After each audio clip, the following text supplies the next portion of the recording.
Ladies and gentlemen, good day and welcome to the Protean eGov Technologies Limited Q2 and H1 FY26 earnings conference call, hosted by Go India Advisors. As a reminder, all participant lines will be in the listen-only mode, and there will be an opportunity for you to ask questions after the presentation concludes. Should you need assistance during the conference call, please signal an operator by pressing star, then zero on your touch-tone phone.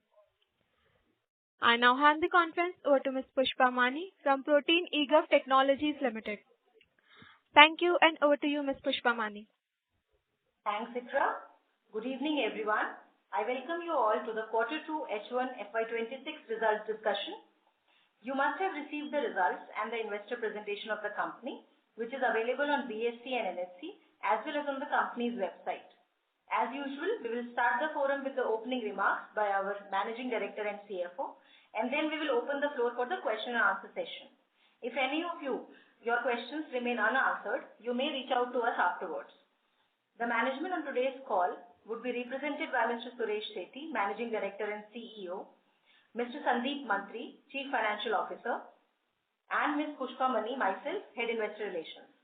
Before we begin, I would like to mention that some of the statements in today's discussion may be forward-looking in nature, and we believe that the expectations contained in these statements are reasonable. However, these statements involve a number of risks and uncertainties that may lead to different results. With this, I invite our MD, Mr. Suresh Sethi, to address all of you. Thank you, and over to you, sir. Thank you, Pushpa. Good evening, everyone, and thanks for joining us today. Just a sort of quick update on our business and where we are this quarter. As we've seen, as we continue to navigate the complexities of the global economy, the IT industry clearly shows that how innovation and collaboration can shape a smarter and more connected future. I'm very proud to share that Protean remains at the forefront of India's digital transformation, be it for driving inclusion or innovating and creating impact at scale. With that purpose guiding us, I'm glad to share our robust performance for Quarter 2 FY26. Our revenue from operations grew 19% quarter on quarter and 14% year on year. This was largely driven by our CRA services and also the rising contribution from our new lines of business. Our EBITDA stood at 44 crores, reflecting a margin of 16.6%, while PAT was at 24 crores with a PAT margin of 9%. Our balance sheet continues to be strong with zero debt and over 800 crores in cash and cash equivalents, including marketable securities. This financial strength clearly enables us to invest confidently in new opportunities. In our tax services business, Protean continues to lead the market with over a 58% share. We issued more than 1 crore PAN cards during this quarter, which is a testament to the trust citizens place in our systems, the reliability of our processes, and our deep expertise in delivering at a national and population scale. The CRA services again delivered a very strong double-digit growth. We onboarded 41 lakh new subscribers. And over the past year, India has seen more than 12% increase in pension subscribers, yet the total coverage remains below 6% compared to nearly 70% in OECD nations. Therefore, there's a massive opportunity, a headroom in this business. I'm further proud to add that Protean continues to hold a dominant market share of 98% of the total pension subscriber base and an equally strong share in new subscriber onboarding. Our third vertical, identity services, continues to be a cornerstone of our business. We are the only company in the country which is offering all four facets of digital identity.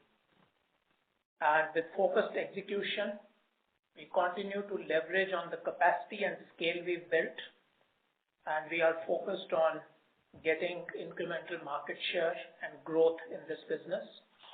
Again, happy to report that in overall basis, the identity business grew at a market level, and it's really a clear reflection on the Digital India growth.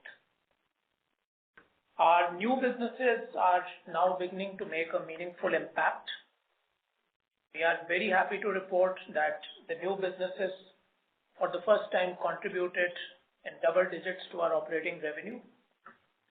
For this first half of the year, we had a 12% contribution in operating revenues from the new businesses versus 4% last year for the same period.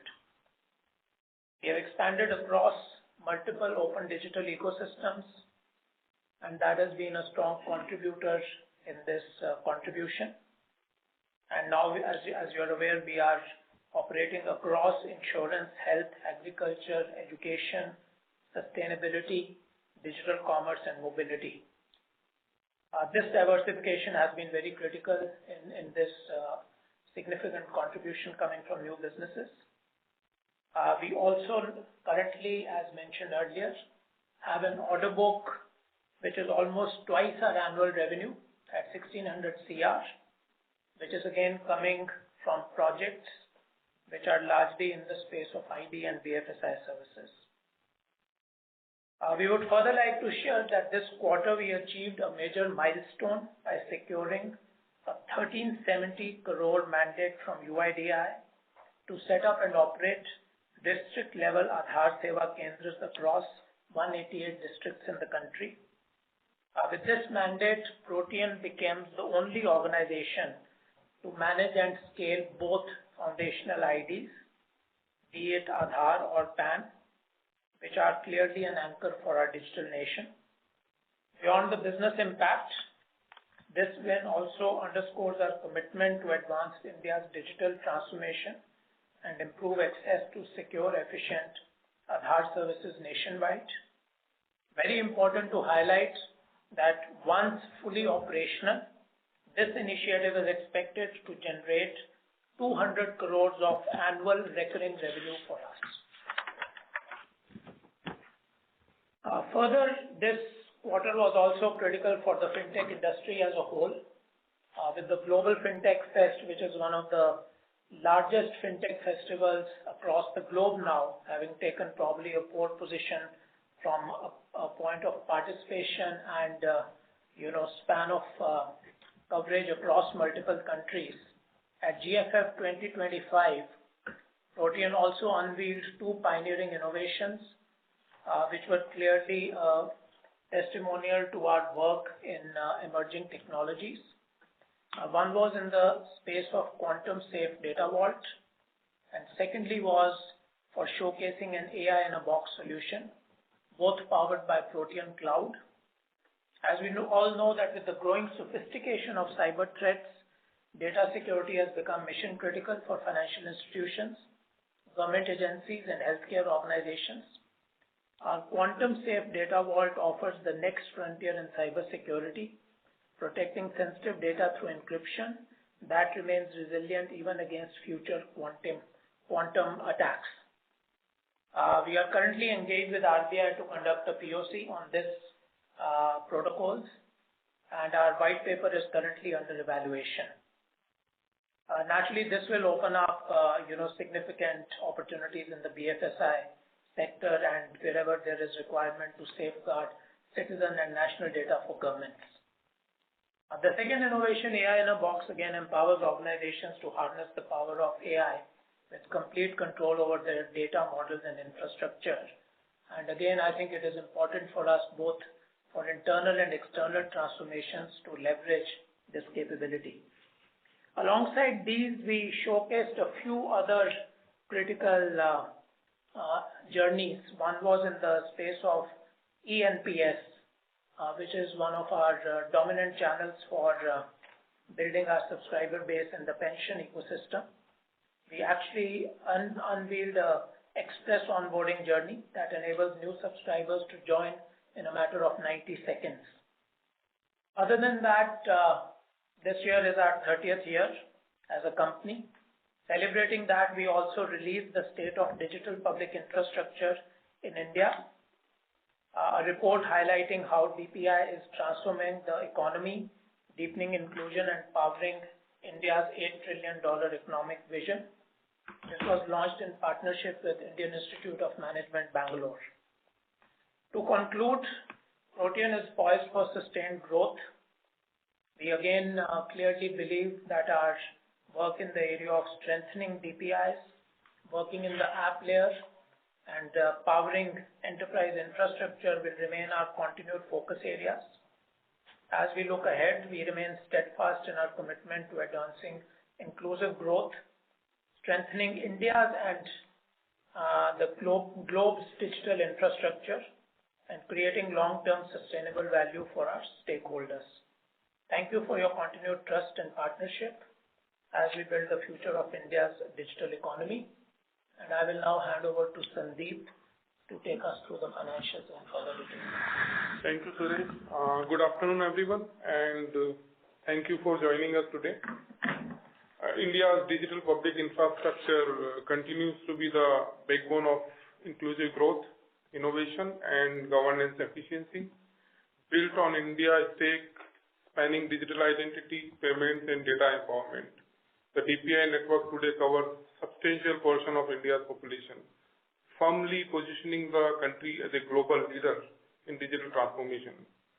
India's DPI model is now being viewed globally as a template for inclusive digital transformation, inspiring similar digital public infrastructure initiative across Asia, Africa, and Latin America under the G20 DPI Task Force and India Stake Global Program.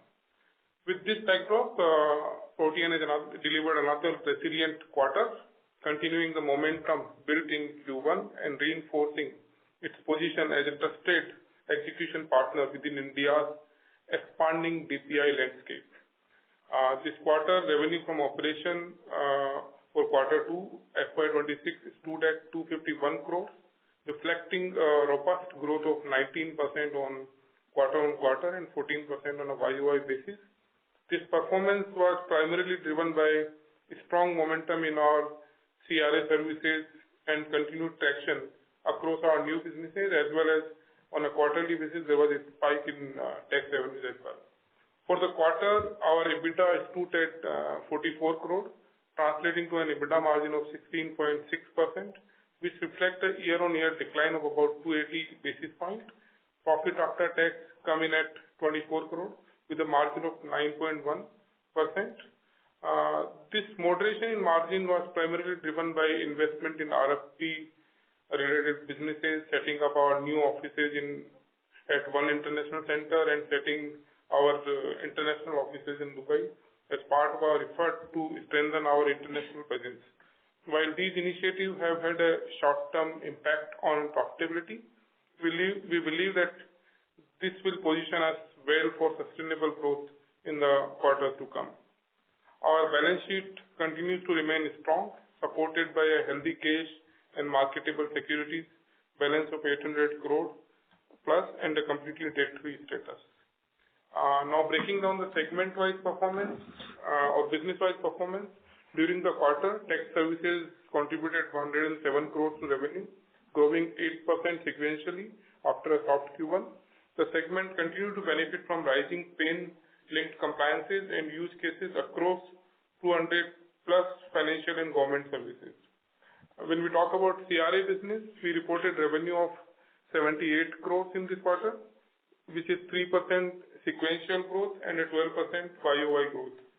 This performance was driven by our continued expansion across the National Pension Scheme, Atal Pension Yojana, and Unified Pension Scheme, with the government's strong focus on enhancing pension penetration. We are well positioned to benefit from the widening pension coverage in time to come. Coming to identity services, revenue for the quarter stood at 22 crore, which is a 6% decline on a quarter-on-quarter as well as year-on-year basis. This is due to slab-based pricing and price rationalization at the foundational level. Although we continue to be the market leader and volume continue to grow across most of our identity product, our value-added products like eSign Pro and Rise with Protean continue to gain momentum, which will support future revenue growth. Turning to our new businesses, revenue for this quarter is at 43 crores, contributing 17% to our operating revenue, which was just 4% in last year. The growth was primarily driven by the execution of recently awarded RFP-led mandates and the steady ramp-up of our new digital infrastructure project.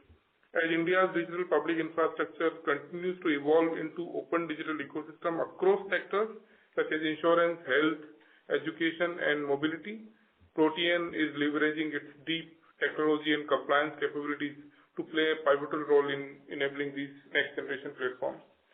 A key strategic highlight for this quarter was the award of rupees 1370 crore from UIDAI to establish and operate district-level Aadhaar Seva Kendra across 188 districts in the country. With this order, our RFP-led order book now exceeds 1,600 crore as of September 30, 2025, providing strong visibility for growth. The Aadhaar Seva Kendra project alone is expected to deliver annual revenue of about 200 crore once fully rolled out. Implementation is progressing as planned, with commissioning set to begin in Q3 FY26 and fully scaled through FY27.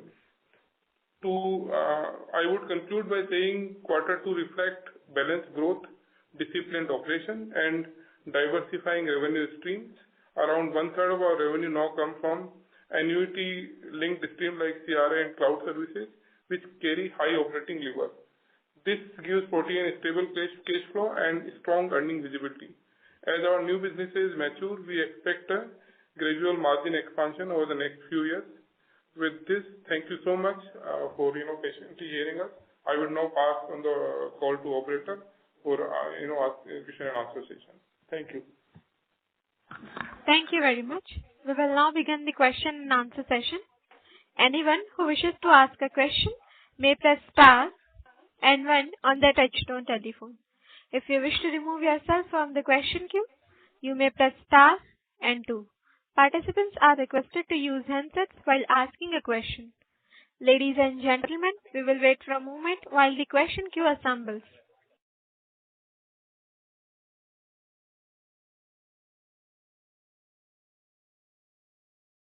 The first question is from the line of Hecha from Dalal & Broacha Stock Broking Private Limited. Please go ahead. Yeah, thank you for the opportunity. So the processing charges for this quarter were at about 33%. So, I mean, is this a one-off or can we expect a similar trend to continue? Or was it on account of a higher share of online PAN issued? That's my first question. Secondly, system support and maintenance expenses have risen about 96% YOY. So what is the reason behind that? Thirdly, any international RFPs that we have won, particularly this quarter?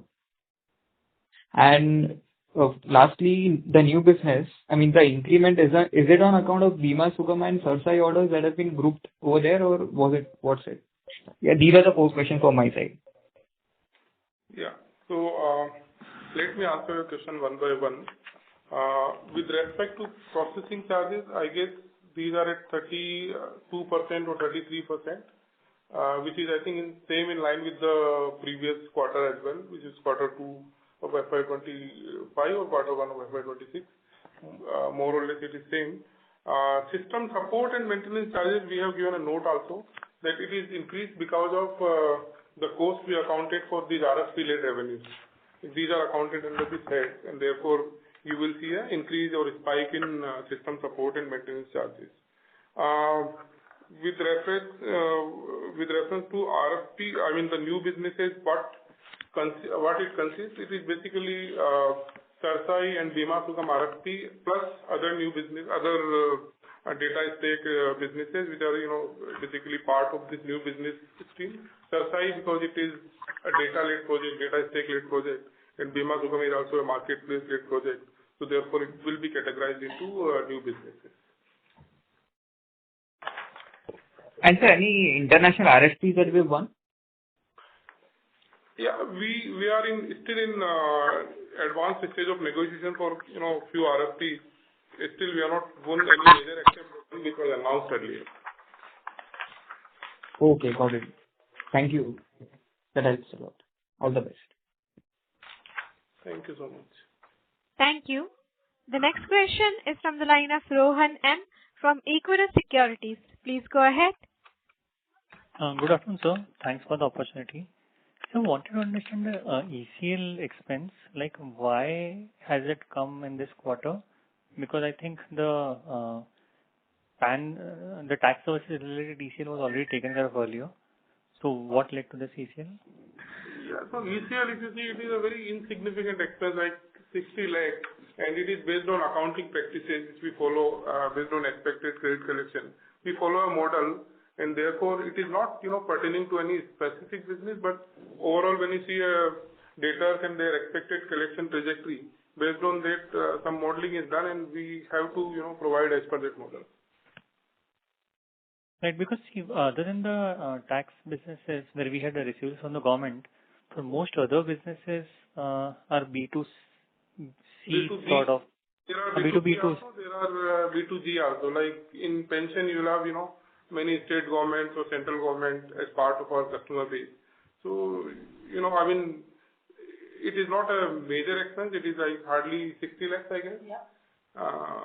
But we have to provide as per, accounting norms, because accounting norms clearly provide, IFRS clearly provide that you have a, expected credit loss model built in your receivable mechanism, and therefore whatever, comes out of that model, we have to provide. Sure, sir. So secondly, the RFP business linked revenue that we are seeing in 2Q, going into second half, should we expect a similar quarterly run rate, or will there be a further increase on the quarterly run rate on the revenues? So yeah, so right now we have, 3 actively running major RFPs. One is Bima Sugam, second one is Sarsai, and third one is Aadhaar Seva Kendra, which is UIDAI. So I think we should see some increase in Q3 and significant increase in Q4. Got it, sir. Next, sir, on the identity services, we've seen a Q-on-Q decline in this quarter again, and it's been flattish in the earlier quarters. So just want to understand, like, how should one think on this business going ahead? Will this remain a similar run rate or in terms of absolute revenues, or when will this start showing growth? I think there are 2 parts to it. One would be look at this from the foundational perspective. The volumes are growing.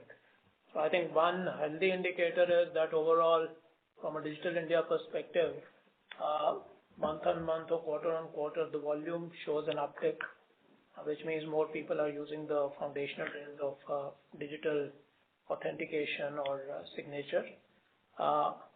And we today have built, significant capacity to be able to play in this and increase market share. So our focus is on increasing market share.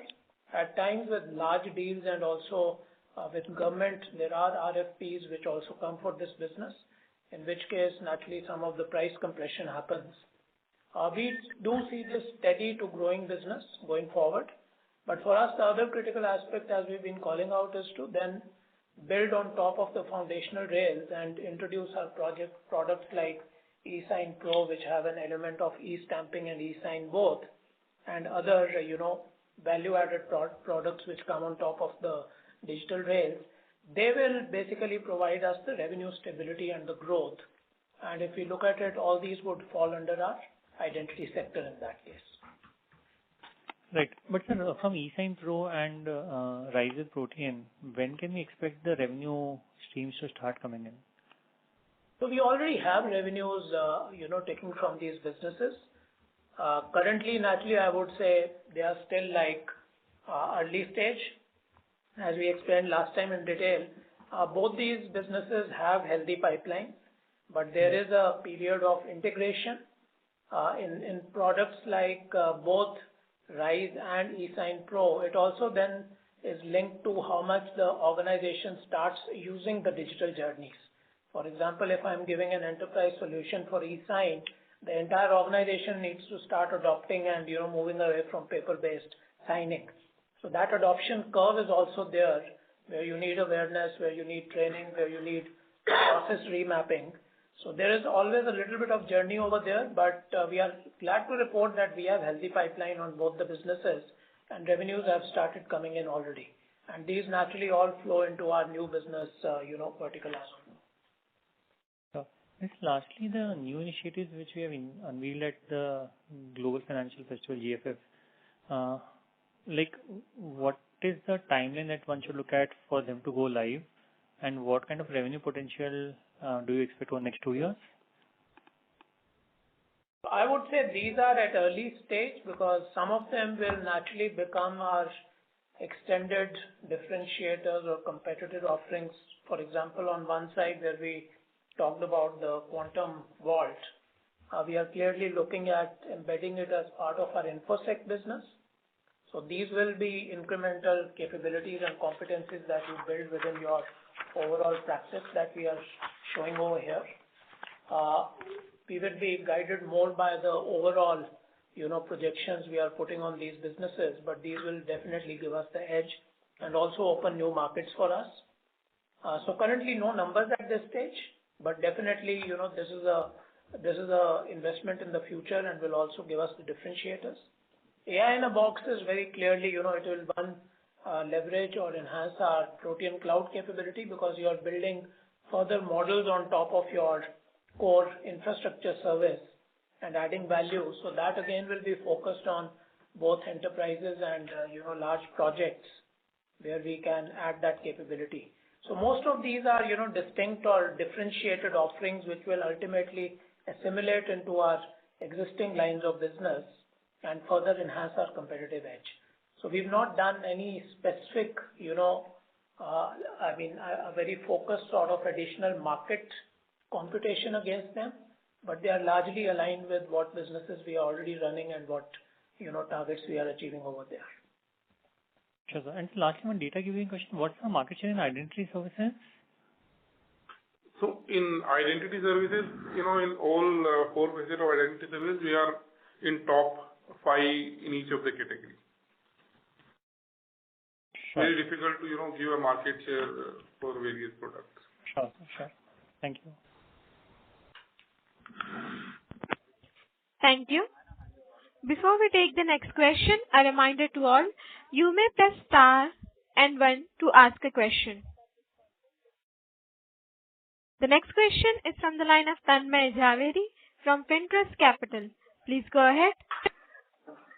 Good afternoon, sir. So my question was that if we notice there has been significant increase in the trade receivables during this half year, and which might have led to a sharp set in a cash conversion cycle. So can you just throw some lights on that, whether it's structural or temporary in nature?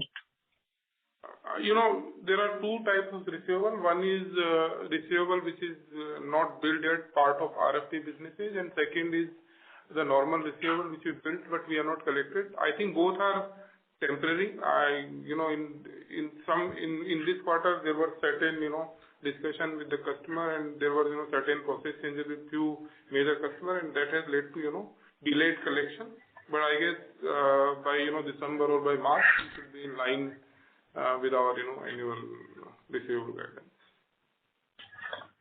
So will also be CFO positive by the end of this financial year? Yes. Okay.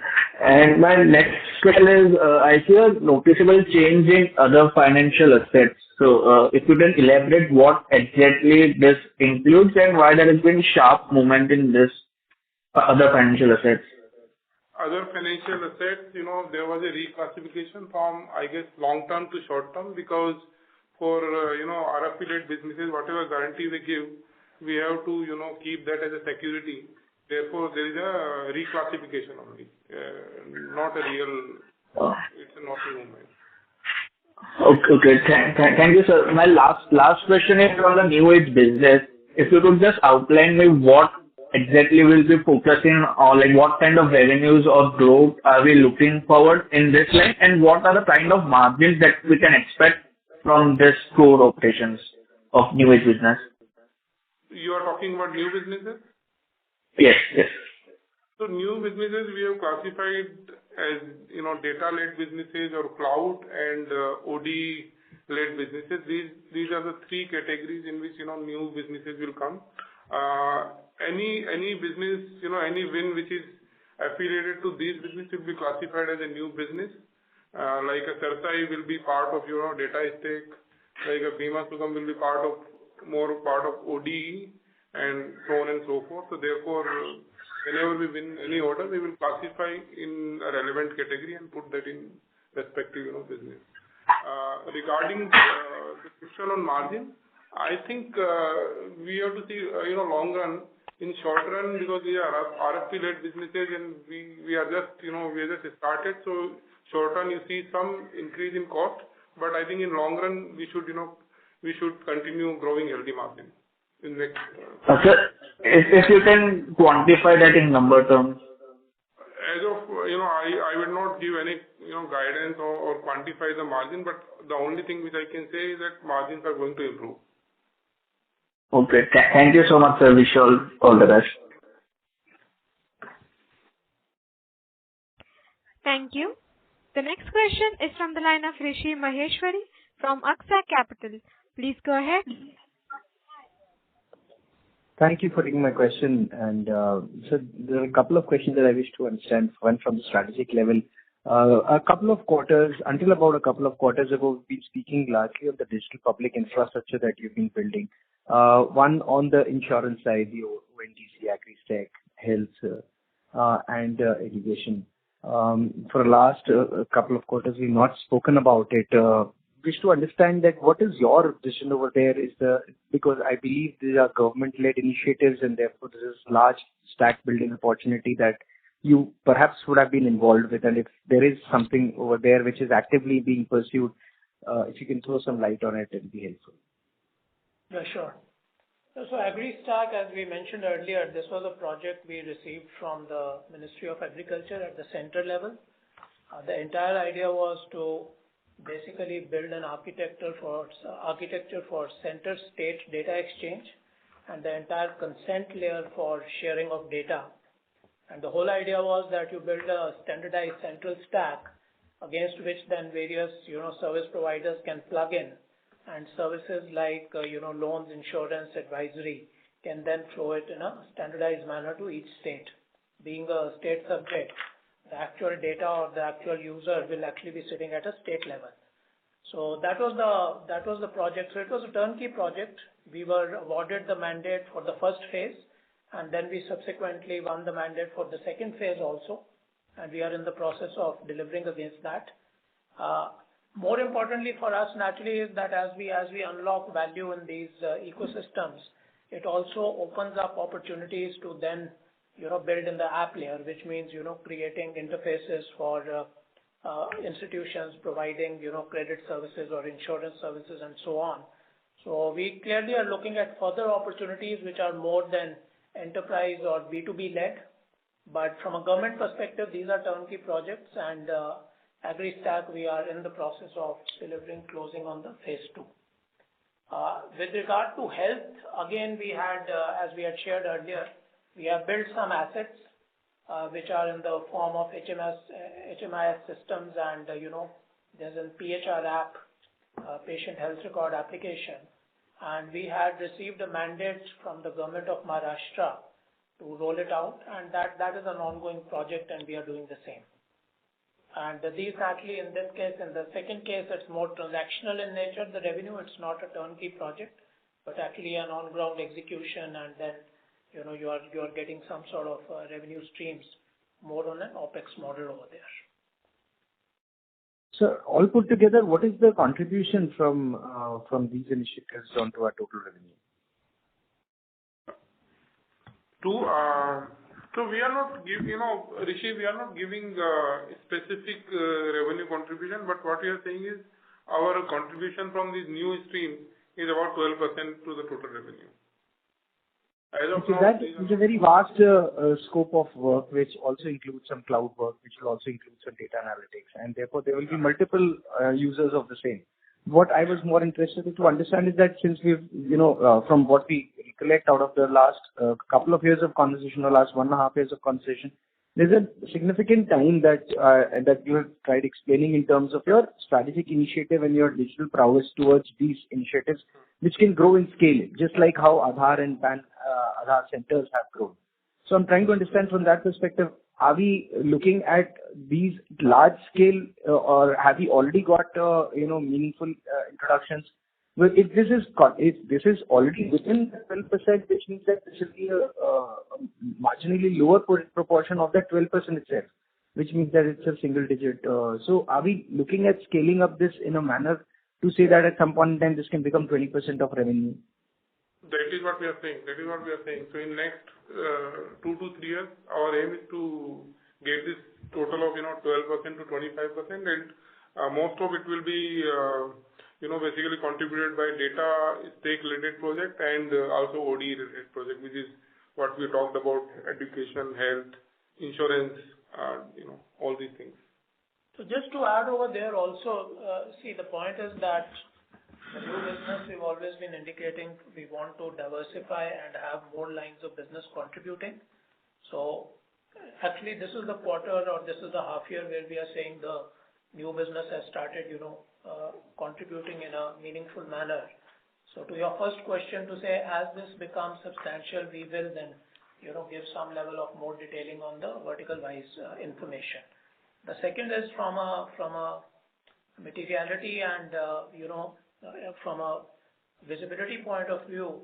As I said earlier, currently we have an order book which is almost twice our annual revenue, which is already in a way signed and sitting with us and, in the process of delivery.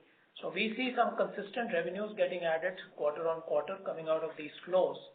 Aadhaar project, for example, as we said, on full deployment, that will be 200 crore of incremental revenue coming annually. So these are the things which will go into this cohort, and we will start giving more, detailed information once it becomes, substantial within the overall picture. That's helpful, sir. So is Aadhaar part of the new deal of UADI that is being awarded to you? Is this a part of the order book? Yeah, that's the one I was mentioning. That's right. I see. So what is the executable period of this order book? Then in that case, this is multi-year executable period of the order book, because Aadhaar itself is about 1370 crores of order book, right? Yeah. So this Aadhaar will be a 6-year project which will be delivered, yearly basis. Some projects are like turnkey projects, wherein the major portion of revenue comes in year 1 or year 2 when you deliver the project, and then there is a maintenance phase of 5 to 6 years. Yeah, sir. In a remark to another participant, you mentioned that margins is going to improve from here on. When we speak of margins, this quarter you've done about 12% margin. We believe that it can improve from 12% that we've registered in this quarter going forward? Yes. That is what we are saying. Margins are going to improve once the Aadhaar revenues start kicking in. Then you have at least, on a contribution level, you are, contributing in absolute value more and more, and therefore the, overhead absorption capacity becomes richer. So my rough estimate suggests that about 15% revenue growth is how I should build in for at least, a conservative perspective. And at that, above 12% margin is how we should think about from a growth financial perspective. Am I right on this? No, I would hesitate to give any indication on revenue growth, whether it will be 15%. But what we said, and we are again reiterating this, that our new businesses will be about 25% next year, and our the core businesses continue to grow at 8 to 10% rate. Right. So thank you so much. Wish you great luck for the future. Thank you so much. Thank you. Ladies and gentlemen, you may press star and 1 to ask a question. The next question is from the line of Prem Lunia from Astute Investment Management. Please go ahead. Hello, sir. So, sir, I specifically had questions on the Aadhaar project which we have won. So the other player, which has won a significantly larger portion of the same project, has mentioned that this can be a 20% EBITDA margin business once it scales, once the centers are open. What would you like to say on this number, and do you think it is achievable, or is it a high guidance? I think what our competition says that it is 20%. I think it is achievable. The only thing is that this is a volume-linked project, so we have to see how the volumes, rise in this business, and depending on these volumes, margins will be decided, margins will be determined. So Right. while we have, rough estimate which indicate more or less same level, but ultimately it all depends on the volume it kicks in. This business clicks. Right. And sir, I wanted to understand, how will this business work? Will it be on transaction basis? And if it will be on transaction basis, can you give us a number? Is there any fixed amount which Protean will receive out of every transaction? So this will be a transaction business wherein we will get revenue per transaction. Some of the revenue we will get directly from the ultimate consumer, and some of the revenue we will get from Government of India. But we are under a confidentiality clause, and we can't disclose how much we will get, from. Right. But is there any minimum number of transactions which are in a way assured by the Aadhaar UIDAI? There are certain minimum number of transactions which are assured, but the market is far bigger than that. Okay, sure, sir. And sir, I wanted to understand, the large part of the new business growth which we have seen this quarter has come in from the new orders which we have gotten, and not from the in-house capabilities which we have developed. And you have been saying this, that 25% would be the revenue, and I guess in the AGM you have mentioned that 10% will be out of the 25, 10 would be from the order book, and 15 would be from the new businesses which we have developed. So can you say that this 15%, at what stage will it actually contribute? Because I believe it has not grown as much in the last few years, and your employee expense has been growing quite well to grow these businesses. So see, end of the day, this is a continuum. As we've always maintained, as we even build on projects, there are ancillary and parallel revenue streams get unlocked, right? So if we are doing some work in Bima Sugam, and we, enable the digital infrastructure of the insurance marketplace, it gives us likewise ability to play the, the role in the app layer as a TSP and create SaaS products. I don't think we are distinguishing a 10 and a 15%. I don't recollect having made that distinction. For us, the whole idea is that new streams of business, whether we are contributing to the infrastructure, digital infrastructure at a foundational level, or we are doing productization, or we are expanding to international markets, we are putting that cohort together. As I said earlier, when it becomes, substantial, then we will start giving more inputs in terms of what is coming from which stream. But otherwise, these are very closely linked. Because the whole idea over here is you want to expand across the value chain. Otherwise, you restrict yourself to doing a turnkey project, and you're not able to play the value-added services play beyond that. And that is where we've sharpened our capability to be able to do both. Now, as far as teams are concerned, our investment into people and, whatever tech competence capability we've built, be it in emerging technologies, be it in, our own development and full stack engineering teams, those play an equally important role in winning turnkey projects. So it's not just about developing products, it applies both sides. So creating core competence and knowledge and IP of, open source technologies is pretty much as a baseline. And then you can either have a project win or a product win coming against it. Sure, sir. Thank you so much. Thank you. The next question is from the line of Prakash Kapadia from Kapadia Financial Services. Please go ahead. Yeah, a couple of questions from my end. On the PAN services, we issued around 1 crore PAN cards during the quarter, and the revenues from the segment are down, I think, 10% on the year basis. So Sorry to interrupt, What? Prakash. Your voice is Yeah. breaking. Could Yeah. you please check your network connection? Yeah. One. Yeah. Yeah. Now is it better? Yeah. Yeah. Yeah.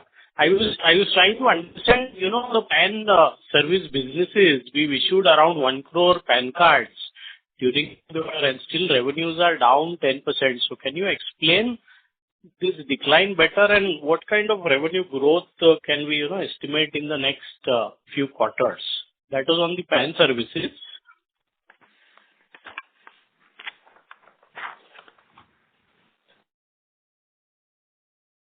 Hello? Yeah, Prakash. Yeah. Yeah, Sandeep. Okay. Paying services, if you see, sequentially, we have grown about 8%, compared to last quarter. But if we compare last year, so there were, little bit more number of PAN card issued in last year, same quarter. Therefore, the revenue is, little bit high, which is, 10% compared to last year, same quarter. So that's the reasoning I can give. It is more a transaction-based revenue. And if PAN card, while we have, improved our market share, from 53, 54% to now 58% in this first half of the year, which is, so while, industry have grown little bit more, but we have continued to capture more and more market, and therefore, arresting the degrowth, basically. Okay. But incremental PAN cards issued shouldn't lead to this decline, right, Sandeep? From a year-on-year perspective also. One-time revenue. So you issue one PAN card, you get fixed revenue, per transaction. So, there is no revenue for past issued PAN card. So whatever number you issue, you get revenue, corresponding to that. Okay. Now we will take it offline. And on these CRA services, obviously, we have the leadership and, that is doing well. So from a potential perspective, is, the registered EPFO users a good benchmark to identify the potential? And on the UPS, how large can that become? I think it is around 65 lakh state and central government employees. So is that the kind of potential which, can lead to further growth in that segment? And similarly, on the Atal Pension Yojana, what is, driving this, and what kind of revenues can we expect? Yeah, so Prakash, basically in the pension space, as we said, at an overall level, pension penetration in India is just 6%. And if you look at most of the OECD countries, they are sitting at some 70% penetration. So there's a huge headroom. And today, if we look at the even sheer numbers, let me start backwards. First, if you look at APY, we are talking about, basically around 5 to 6 crore, APY subscribers. APY scheme came pretty much in conjunction when the Jan Dhan program was launched. Today, the Jan Dhan accounts are sitting at around 55 crore plus. So you see almost a 10 times headroom, even if you are assuming that the Jan Dhan account holders are from a similar profile where they would benefit from a Atal Pension Yojana equivalent sort of product. So there is significant headroom over there. Now, if we come to the other fact, since you mentioned EPFO, today the pension regulators, as you are aware, there have been a lot of new initiatives being taken. There's a clear thrust to say how can we, further expand the private sector pension penetration. And therefore, a lot of initiatives like the multi-scheme framework, similarly ease of onboarding, various things are today being, called out. And that is where the ambition is really to grow it up till 30 crore subscribers in the matter of next 3 to 5 years. So there is a strong thrust in that business. Currently, naturally, we have a, very dominating market share, but we are likewise, being agile in looking at our products, concepts, and technology, and we'll definitely be focused on this particular line of business going forward. Got it, Suresh. And lastly, if you can share some kind of metrics we need to build in for the Aadhaar Seva Kendra project as we scale, maybe in the coming quarter, that will help us understand the dynamics of that business. What kind of a capex is done? What is the OPEX? What kind of margins are possible? If you could highlight now or maybe next quarter, that will be helpful. Sure. Thank you. Thank you. Thank you. Thank you. The next question is from the line of Devish Punjabi from Banyan Tree Advisors. Please go ahead. Yeah, hi. My question was regarding the other businesses or the new businesses. So you mentioned that the Swarsa and Bima Sugam business have accrued in this quarter, and going ahead, the Aadhaar service Kendra also will start accruing. So the system support and maintenance cost that is there, will that continue to increase sequentially, or is this the figure that we should expect going ahead and the one-time expenses already done? No, so this will be in line with the revenue recognized, right? So because these are project-based revenue, and the cost incurred to deliver this project will be part of the P&L. The more revenue earned, I think the cost also will be sitting in one of these heads. Okay, and the office setup of this will be a one-time, or will that also increase going ahead? No, I think that will be more one-time than every quarter, because there are certain one-timer and there are certain costs which will be recurring. Okay, and is it possible to give any indication of the cost breakup of the system support and maintenance? What kind of breakup you need? The one-time versus the variable. So I think in system support and maintenance, it is more variable in line. There is no one-time per se in system support and maintenance. It will be more variable in line with if you are increasing your revenue, then the cost also will sit in one of these heads. Okay, sure. Thank you. Okay, thanks. Thank you. The next question is from the line of Pratap Maliwal from Mount Intra Finance Private Limited. Please go ahead. Hi, am I audible? Yeah, Pratap. Yeah. Hi, thanks for taking my question. So just wanted a clarification. There were some news articles during the rounds that there's been a change in regarding the Aadhaar Seva Kendra. So what facility will be provided offline in the Seva Kendras, and then what will be done online in terms of demographic changes and things like that, as well as there might have been a change in the pricing structure for related transactions. So can you give any views on this one? I don't think there is any change in pricing structure or the services which will be provided by the Aadhaar Seva Kendra. It remains as it is. Okay. And secondly, I believe that there's been a new deadline issued by the government regarding Aadhaar PAN linkage. I think that is to be done by Jan 1st. So are you seeing any uptake in terms of that? Sorry, could you repeat your question? I believe that there's been a new deadline issued by the government in terms of linking PAN with Aadhaar. So does that kind of benefit you in any way? Yes, if there is a deadline, it will definitely benefit me, in terms of if there is a linkage of Aadhaar and PAN, and if people are not having Aadhaar, then they definitely, compulsory need to get Aadhaar done. So definitely this kind of initiative definitely help in, upping the volume. Okay, so have you seen any of that benefit coming through? Because I believe the deadline is, I believe, January. We are yet to start Aadhaar operations. It is not yet started. We are in the process of setting up the Aadhaar Seva Kendras. Okay, understood, sir. Thank you. Okay, thank you. Thank you. Ladies and gentlemen, this is the last question for today. I now hand the conference over to Mr. Suresh Sethi for closing comments. Thank you, and over to you, sir. Well, thank you very much. We continue to remain confident about our contribution to the digital public infrastructure, especially the Digital India Trust, and equally important, India's role on the global platform to provide DPI-related knowledge and knowledge transfer. And these are areas we are looking forward to building our own strength. And thanks everybody on the call for your support all along. And we will catch up later. Thank you very much. Thank you very much, sir. On behalf of Protean eGov Technologies Limited, that concludes this conference. Thank you for joining us, and you may now disconnect your line.